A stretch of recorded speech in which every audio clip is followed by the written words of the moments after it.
struggling to what you feel, to provide the best care that you feel is possible for your aging parents or your elderly loved ones.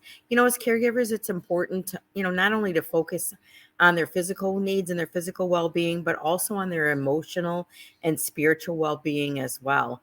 That's why today's Tuesday tips is all about 5 holistic approaches that we can take towards senior care. We're going to touch a little bit on the benefits of mindfulness and meditation.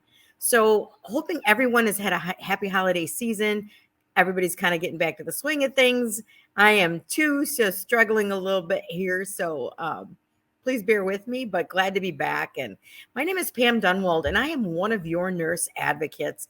And I'm really super thrilled to welcome you to this week's Tuesday Tips. This is the first one of the new year, and we are live in our Facebook forum speaking out on the care of your aging parents. So first of all, I want to welcome those that are live. So really, really glad to have you. And for those that are catching this on the replay, there's always the link to our private Facebook group. So always feel free to join us. We talk about everything about caring for our aging loved ones. So, taking care of your loved ones can be a challenge. But as advocates, that's what we do. We're here to support you, and we can learn and travel this road together. Both Linda and I, as your advocates, are both caregivers for our aging moms, and Linda for both her mom and her dad. So we wanted to have a special discussion. People have asked us about, what are some holistic things that they can do to help support their seniors. And so we're going to look at 5 ways to incorporate holistic approaches into caring for our seniors. And just want to let everybody know we're not, offering any medical advice, just some holistic things to think about, and just make sure that check with their doctor provider before starting any new treatment plan. So let's go ahead and get into this. So the first one is just to encourage daily mindful moments. And when people think about mindfulness and medication, I'm sorry, the nurse is coming out in me, meditation, sometimes people feel uncomfortable with what that means. Do you have to sit in a room and hum? Do you have to chant? Do you have to, and some people, there are all kinds of different meditation practices, and not all of them have to be, formal things like that. I know if you were to ask my dad or my father-in-law to participate in a formal meditation program, that would not go over very well.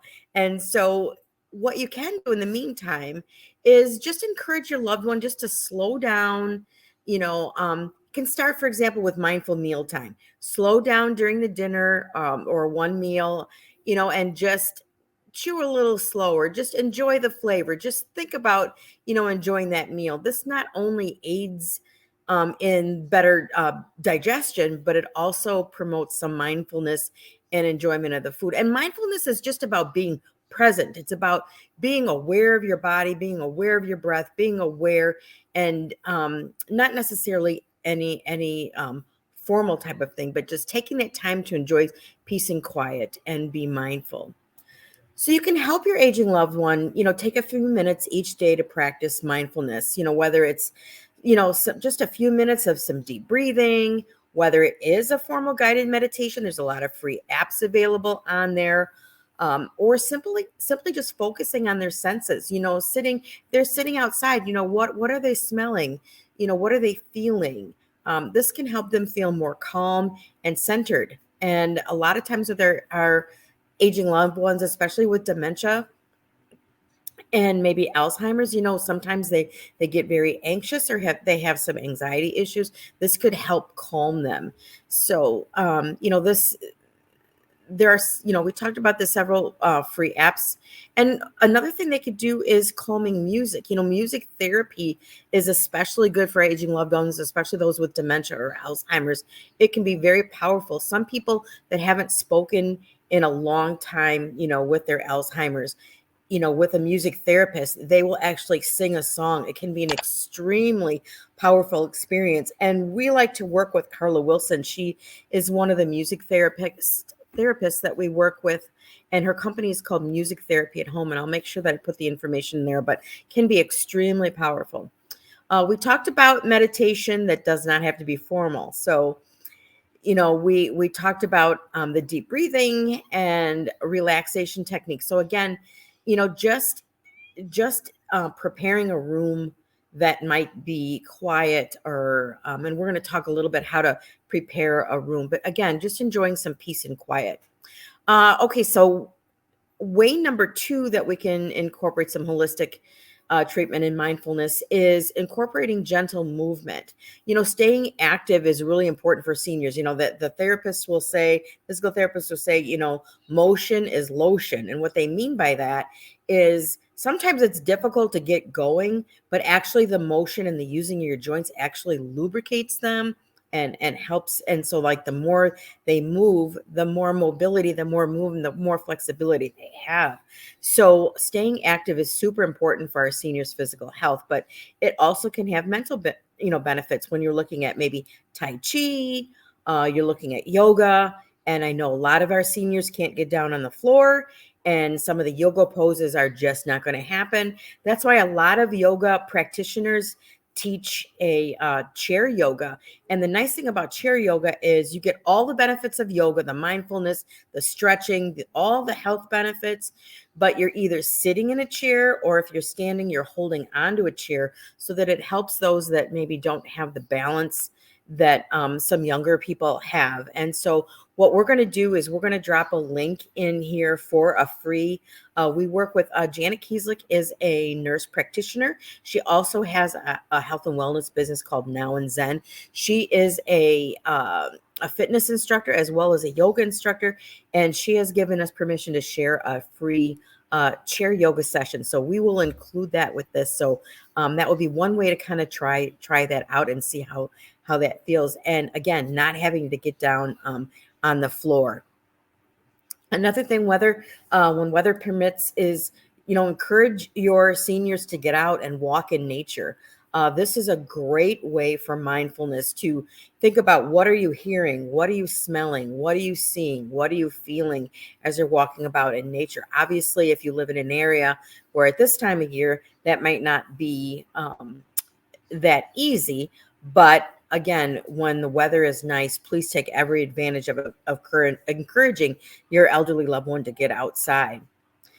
Another thing, like some winter activities that could promote mindfulness and relaxation, is encourage your loved ones, to engage in activities that they enjoy, whether it's gardening, which won't be in a lot of areas in the winter. We're in Wisconsin, so gardening is probably not a good thing right now.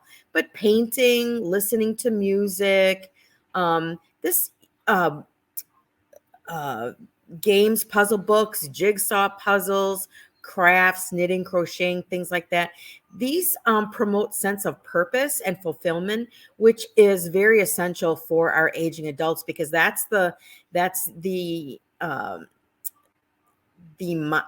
milestone that they struggle with at this age, is to continue to have purpose and meaning in their life. So things that they can do that can produce something that makes them feel that they do have a purpose.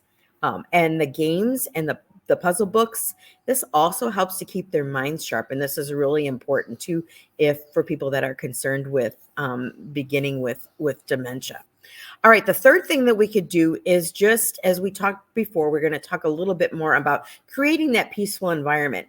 So if they could have a designated space, maybe it's their room, or maybe it's a living area that is very calming and promotes relaxation, maybe has soft lighting, comfortable seating, they can read there, or again, listen to music. Maybe we have calming scents such as lavender, eucalyptus, again, where they can read, or maybe do their devotions, if that, is a time where they like to enjoy their faith, or just someplace to just sit and relax in peace.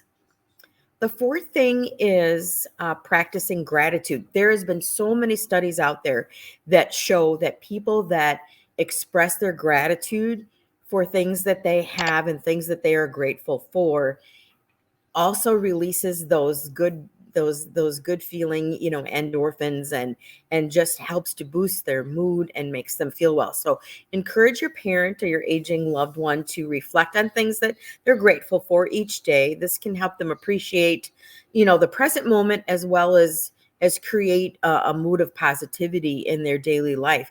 Journaling is a great way to do that. And there's a couple of different benefits for journaling. Journaling is a great way for them not only to document their gratitude, but to take time to journal, reflect about their life, journal about some of their memories and what they've done. And later on down the line, what a great gift that this could be for the family. So the fifth and last thing that we're going to talk about is exploring holistic therapies. And that could be, we talked about yoga as one, but this could also be aromatherapy, with essential oils. This could be acupuncture, Reiki, seeing a chiropractor. There's always, there's a functional medicine provider. Functional medicine is they're doctors, but a lot of time in traditional Western medicine, we focus on symptoms. We focus on treating the symptoms of a disease or an illness. Where functional medicine providers, they try and look at, okay, what is the root cause? What's causing the symptoms, and what can we do to get at that root cause? So, I had one functional medicine provider kind of compared to like a tree. So Western medicine, our regular providers, treat from the trunk up to the leaves, what we see. And functional medicine providers, they go below the surface to the roots of the tree that we don't see. And they try and look at what's causing the problems that we see within that tree or within that leaf. So that's kind of a way to kind of look at what they do. Again, we just want to make sure, please consult your healthcare provider before trying any new treatments to make sure that there would be no contraindications, and that your doctor, your primary provider, should be in the loop of everything that you're trying as far as to maintain your wellness. Massage therapy. Also, there's so much more to massage therapy than just feeling good and just relaxing. So it also helps certain chronic diseases. It helps work those muscles, helps relax you, and also helps to have those stiff muscles, just get at them and get them softened up and just feeling looser and feeling better. So those are these are the 5 things that we thought. There's way more, but again, we like to keep these videos short and just kind of give you food for thought and give you some ideas. If you're wondering about what might be for you, or where did you go, or how would you put a plan in place, as your nurse consultants and as your advocates, that's something that we'd be very, very happy to do. But we're going to go ahead, and I'm going to just, there's any questions. I don't see any questions posted at this time. I'll just wait a couple minutes more. But again, we're going to put that link in for the free chair yoga session. And I'm also going to get you the information for Carla Wilson, the music therapist, and she's also virtual. Both our professionals do virtual services, so anybody from anywhere can tap into that. I still don't see any questions, so we're going to go ahead and we're going to end our Tuesday tips, and we look forward to seeing you next week. Take care and have a great week.